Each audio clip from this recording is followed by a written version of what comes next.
So is my screen visible? Full screen?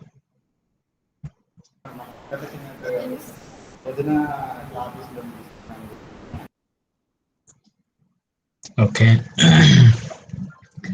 So we stopped here yesterday. So we started with direct alcohol fuel cells. So instead of reforming hydrogen-rich molecule into hydrogen fuel, for example, if we can able to use alcohol directly as a fuel for fuel cell applications, we will be able to have direct alcohol fuel cells. Depending on the type of the alcohol that you use, we have different types of DAFCs, and the prominent one is DMFC, direct methanol fuel cells. You use methanol itself as a fuel. You don't need to reform into hydrogen. There are merits, and of course there are demerits. So maybe another 2-3 slides later we will be having. So what is the anodic reaction? So methanol is getting oxidized to CO2 and H plus, releasing 6 electrons. 6 electrons. And what is the cathodic reaction? The same oxygen reduction reaction. So involving 6 electrons here. So to counter anodic reaction, we are having these many electrons in anodic oxidation reaction. Reduction reaction. So ORR reaction occurs at the same potential, 1.23 voltage, whereas methanol oxidation occurs at a little higher voltage. You require 20 millivolt higher or voltage higher for methanol oxidation compared to the hydrogen oxidation. Otherwise, most of the components remain same. Membrane is same, electrolyte can be same, whatnot. The global reaction is methanol should completely oxidize to CO2 and water. So theoretically, we will be able to get 1.21 voltage, some 20 millivolt or so less compared to the hydrogen oxygen fuel cells. You can see that the anodic reaction involves 6 electron releasing upon the oxidation of methanol. Can you infer with this equation something compared with the HOR?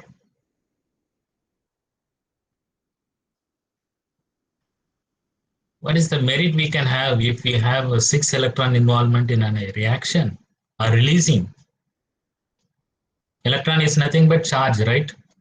Charge is nothing but current.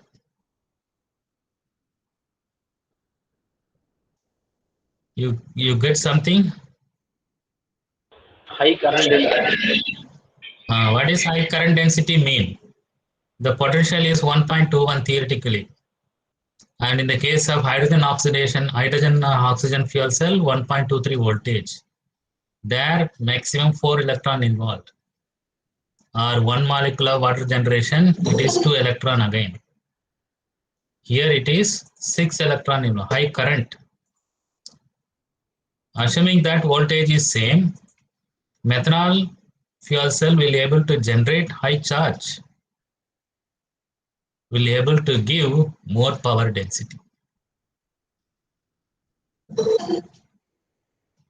One way of looking at why methanol fuel cell can able to give or can give high power density.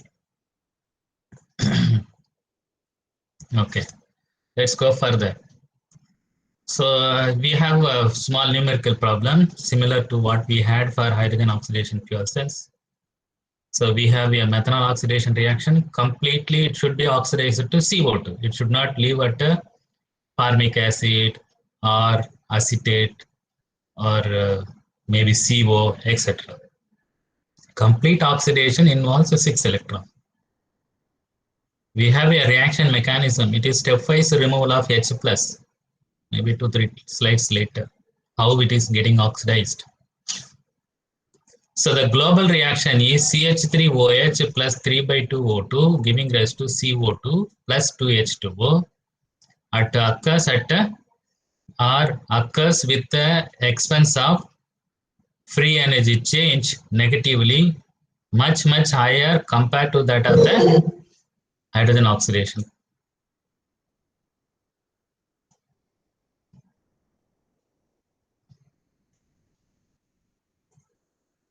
Minus 683 kilojoules per mole. So this delta G is much higher compared to that of the hydrogen oxidation. So if we convert this delta G into potential, we will have to use Gibbs equation and Van 't Hoff equation. We will be able to get E0 and K, isn't it? So delta G we know. Delta G is connected to minus NFE. So we will be able to get E because we know E delta G, N and F. N is 6, delta G is 68,300 joules per mole and F is usual.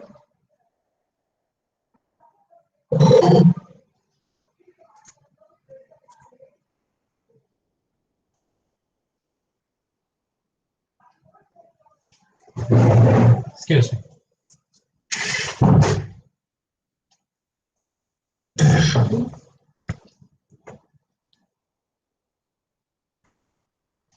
So we can directly use delta G using this Van 't Hoff equation. It is possible to estimate K, that is equilibrium constant. You remember in the first unit we have seen there are 3 parameters you can look up for the spontaneity of a process. Delta G as usual. If it is an electrochemical reaction, then electrode potential or cell voltage. Then equilibrium constant. Equilibrium constant for a fissile reaction, thermodynamically fissile reaction will be very high.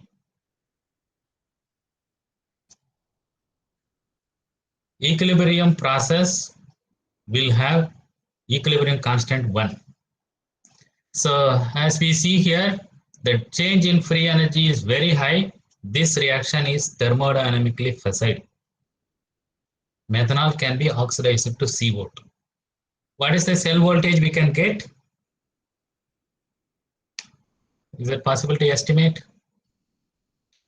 E equal to minus delta G divided by NF minus delta G, or delta G is equal to minus 683. So minus negative will cancel out. 68,300 divided by 6 into 96,500. So it will come to 1.21. So you estimate the K using this equation, you will be able to get some order, 3 order, 4 order, 6 order, I don't know. You please estimate. Very high equilibrium constant you will get. So already looking at the negative free energy change, this is a spontaneous process and equilibrium constant supports that. And the cell potential is positive, very much positive, 1.21.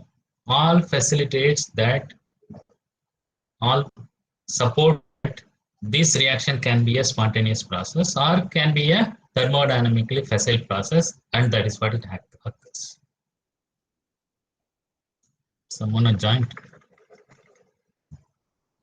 You.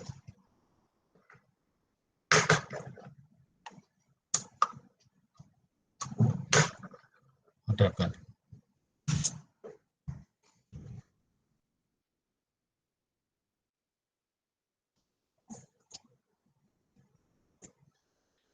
So these are the merits. Among the alcohol family, the simplest alcohol is methanol.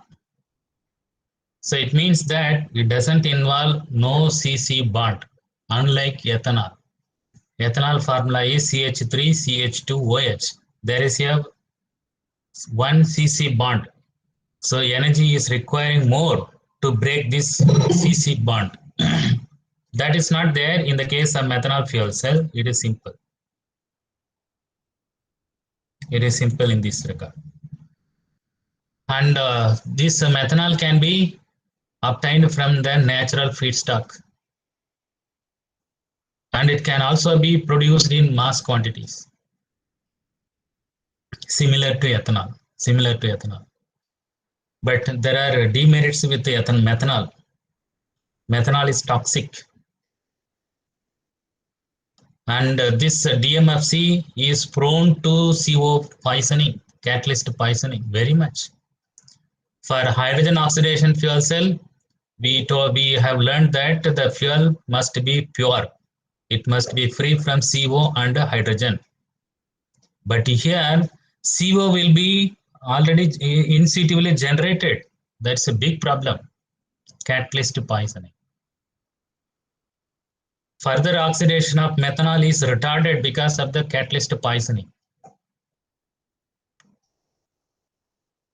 And because of the catalyst poisoning, when we use pure platinum as the catalyst, the overall reaction also becomes sluggish.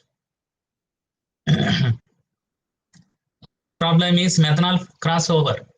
This much problem we are not having in a hydrogen oxidation fuel cell.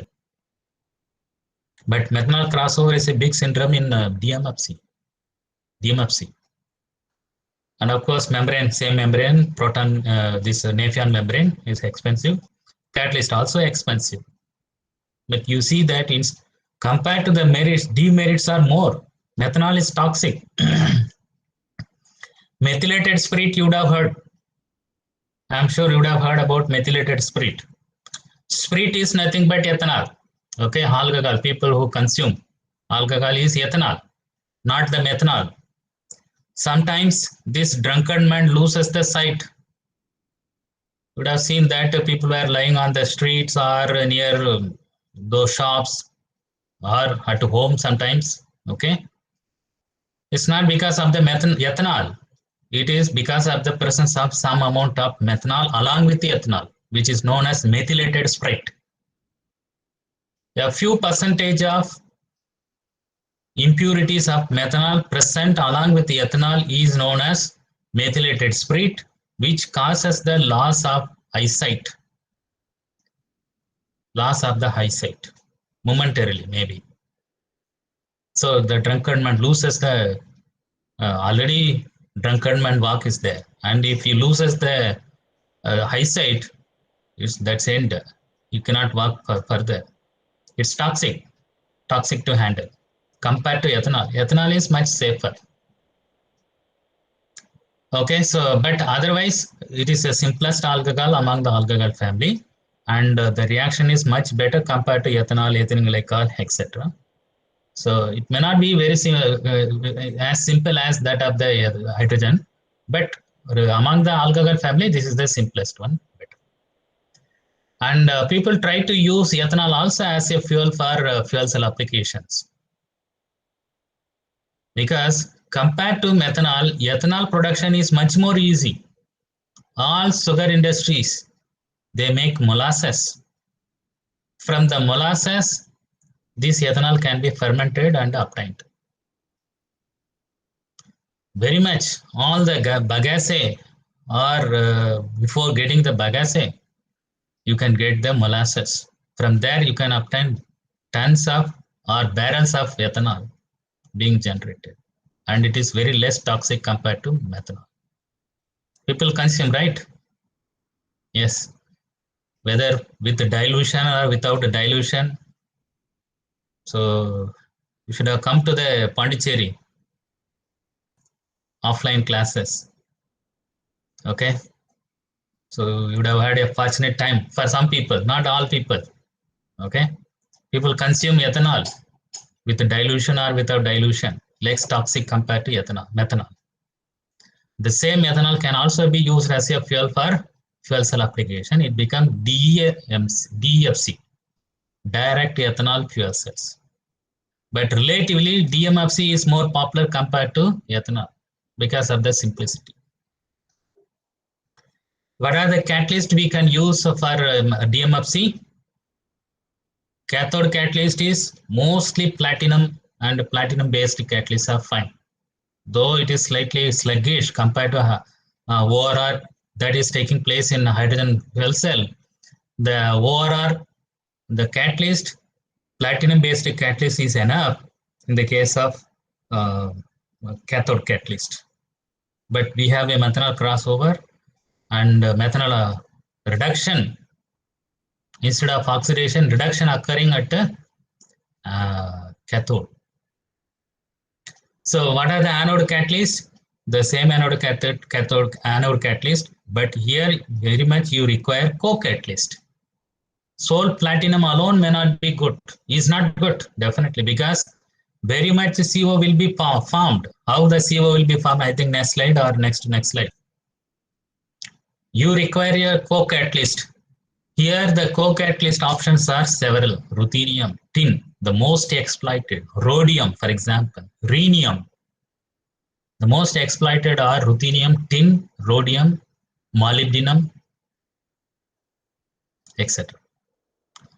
These are all binary catalysts. There are ternary catalysts also. I don't know whether I have made it. Yeah, yes, here. Ruthenium, tin, titanium, rhodium. These are all much exploited as a co-catalyst along with the PT, platinum. If you don't have co-catalyst, the performance of the DMFC becomes very, very worst within operating a few days. Because all the sites will be occupied with the formed CO. Forget about methanol being a pure. CO is formed insitively during the oxidation of alcohol. During the oxidation of methanol, how it is oxidized? This is how it is oxidized. We have a platinum surface as an anode catalyst. Then we feed methanol. What happens? Like similar to hydrogen adsorption, now methanol adsorption is taking place. Methanol is adsorbed like this with the help of oxygen of OH attached. Then stepwise removal of H plus. What is stepwise removal? Removal of hydrogen. What is stepwise removal? One by one. Not all of a sudden together. No, one by one. One hydrogen at a time. This hydrogen is removed.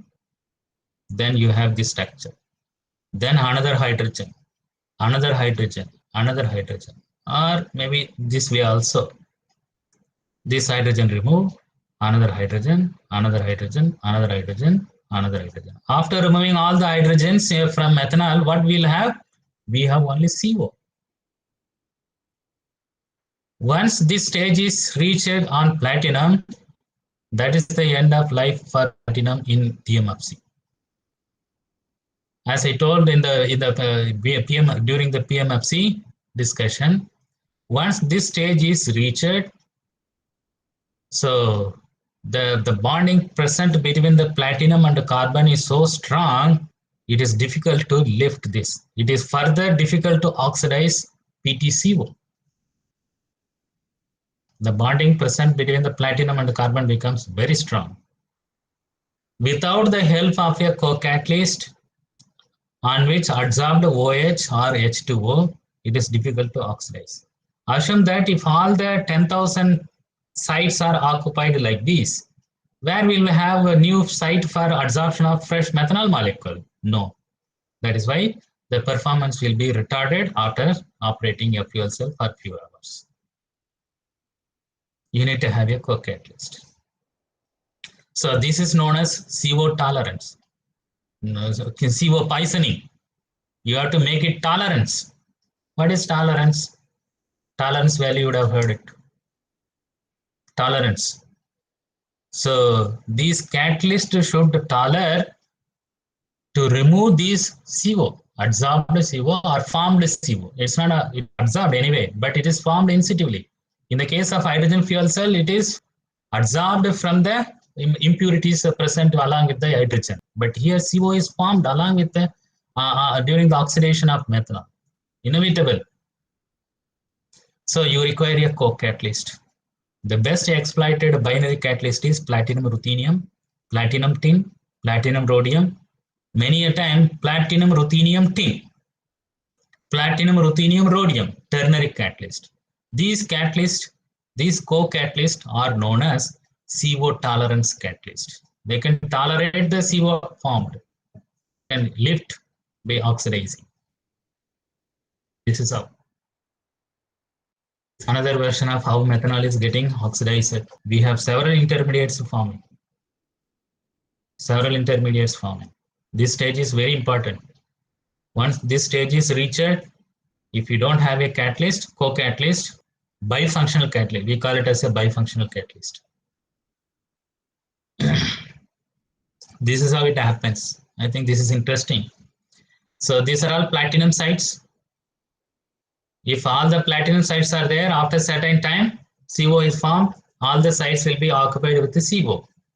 No further oxidation of methanol will be there. No further oxidation of methanol will be there. So, but that is the end. CO poisoning will be there. But how to counterbalance, how to remedy? You have to use CO tolerance. This is the stepwise removal of H+. CO is formed. That is the end. But you require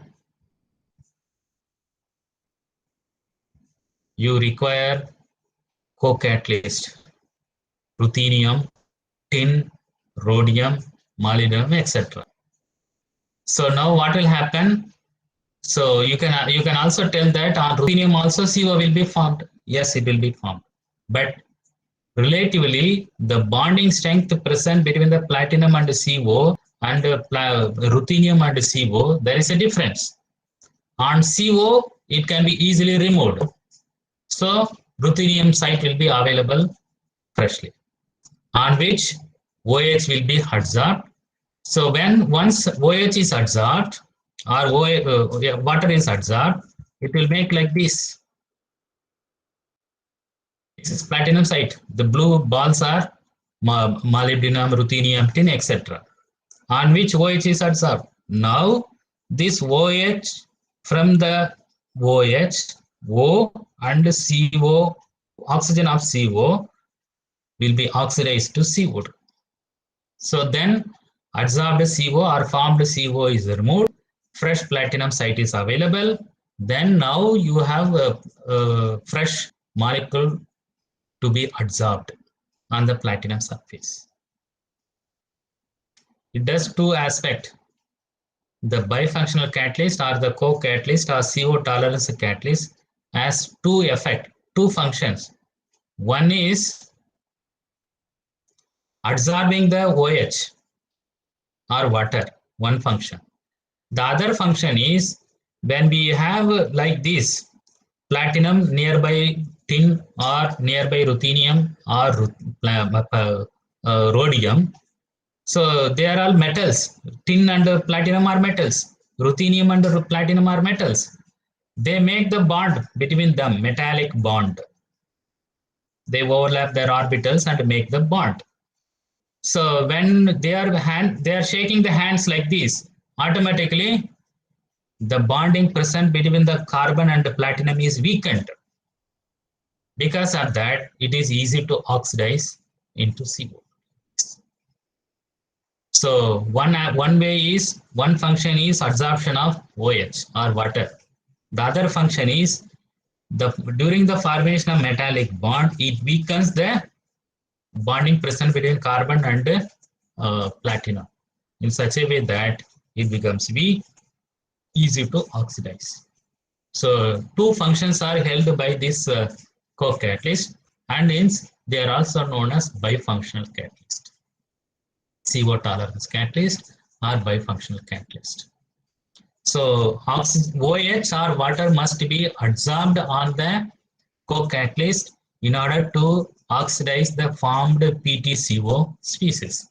Otherwise, the catalyst will be known as or will go poisoned. Will be poisoned. You will not be able to get a fuel cell efficiency properly. So bifunctional catalyst is very important. So that's why people use CO tolerance catalyst. Most of these are all the popular catalysts. So other problem what I told as we have been discussing is so methanol crossover. This is big syndrome. Apart from the CO tolerance or catalyst poisoning, fuel crossover is a big problem in methanol. This Nafion membrane is so friendly, it allows methanol to pass through from anode to cathode. So as we know that much alcohol concentration will not be available at the anode for oxidation. Not only that, instead of oxidation at anode, it will undergo reduction at the cathode. It will increase the uh, mixed potential. Mixed potential will lower the cell voltage. You will already cell voltage is 20 millivolt less for a single fuel cell.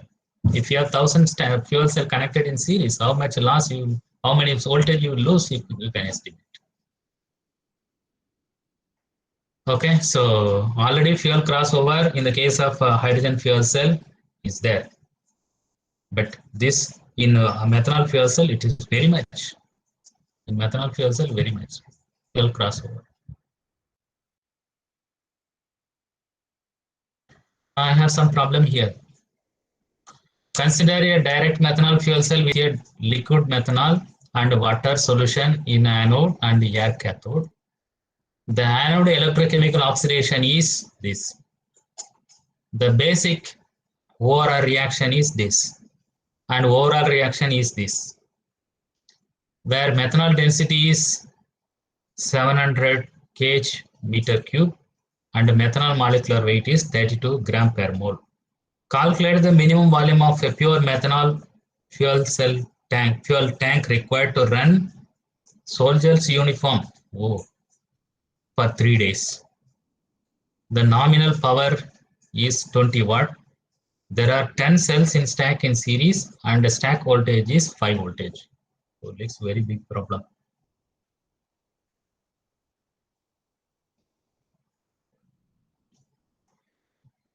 So it's a similar. Instead of hydrogen, we have methanol.